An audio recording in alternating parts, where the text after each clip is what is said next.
За сутки до гибели он опубликовал фото мертвых звезд и написал, что завидует им. Фанаты приняли это за шутку или творческий порыв, но через 24 часа его нашли мертвым. Актер Чон Ину оставил миру страшный шифр, который мы разгадали слишком поздно. 11 февраля 2026 года стало очередной черной меткой в хрониках корейского шоу-бизнеса. Утро этого дня началось не с анонсов грядущих проектов, а с сухого полицейского отчета, который мгновенно облетел все новостные ленты. Тело 39-летнего актера Чон Ину было обнаружено без признаков жизни. Шок от этой новости усиливает то, насколько внезапно оборвалась его жизнь. Индустрия знала его как крепкого профессионала, звезду хитов «Невеста солнца» и «Смех в Вайкики 2», и ничто, казалось, не предвещало беды. Трагедия приобретает особый, горький оттенок, если взглянуть на календарь. Актер ушел из жизни буквально за несколько дней до своего юбилея. Он готовился перешагнуть 40-летний рубеж, строил планы, но эта черта так и осталась непересеченной. Прямо сейчас, 13 февраля, в Сеуле проходит церемония прощания. Все организовано в обстановке строжайшей секретности. Семья Чон Ину категорически отказалась от присутствия прессы, отгородившись от мира стеной молчания.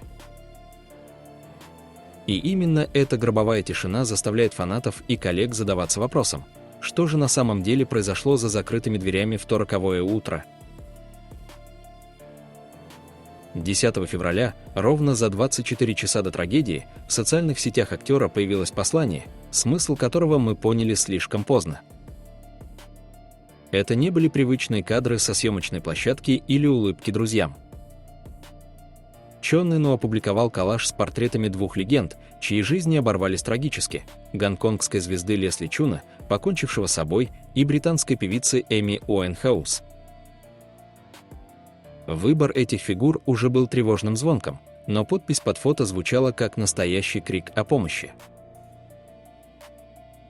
Актер написал 3 коротких слова: «Скучаю», «Завидую», «Прости».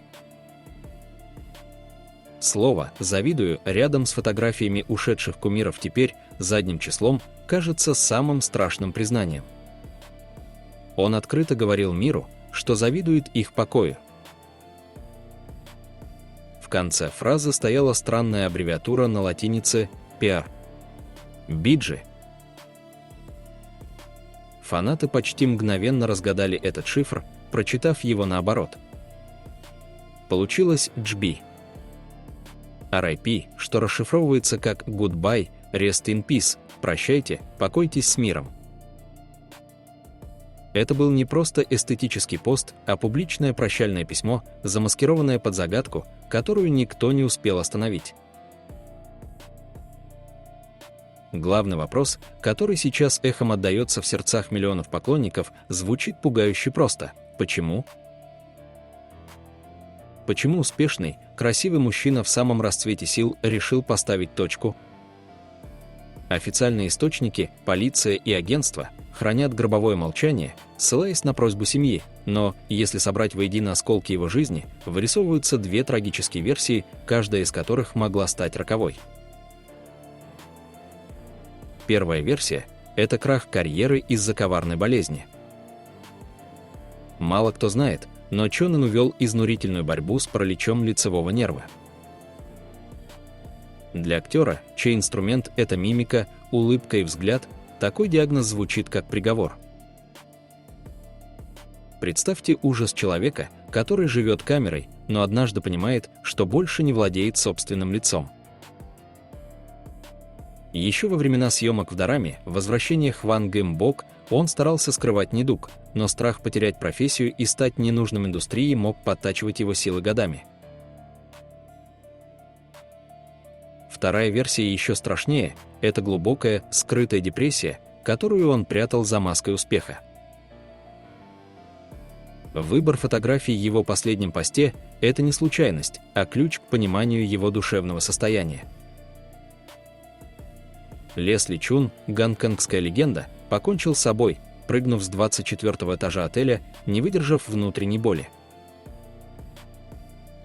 Публикуя его портрет и подписывая «Завидую», Чон Ыну, возможно, увидел в трагической судьбе Лесли свое собственное отражение.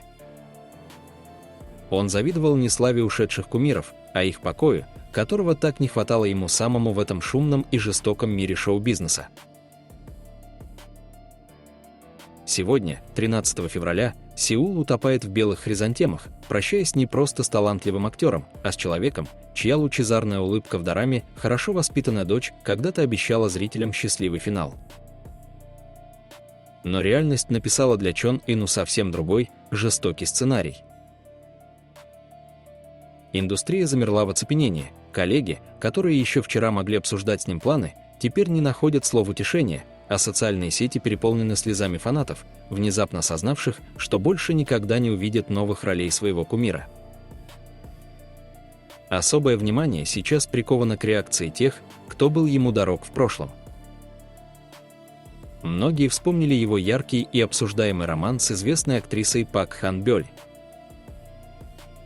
Их пара когда-то казалась эталоном, но сейчас ее полная тишина в медийном пространстве звучит громче любых траурных речей.